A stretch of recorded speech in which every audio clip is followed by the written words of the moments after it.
friends, welcome back to my channel. Today I am going to make Japanese baked sweet potato without oven. Now let's get started.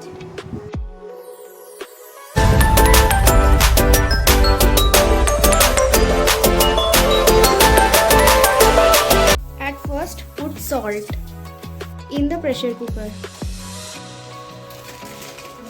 Let the salt become hot. Then put sweet potatoes on the salt. Close the lid. Let it bake in low flame. After half an hour, it is fully ready. You can eat it with salt, black pepper and butter. Yummy! Hope you enjoyed watching this video. If you did, then don't forget to give a like, share and subscribe to my channel. Bye bye and thanks for watching.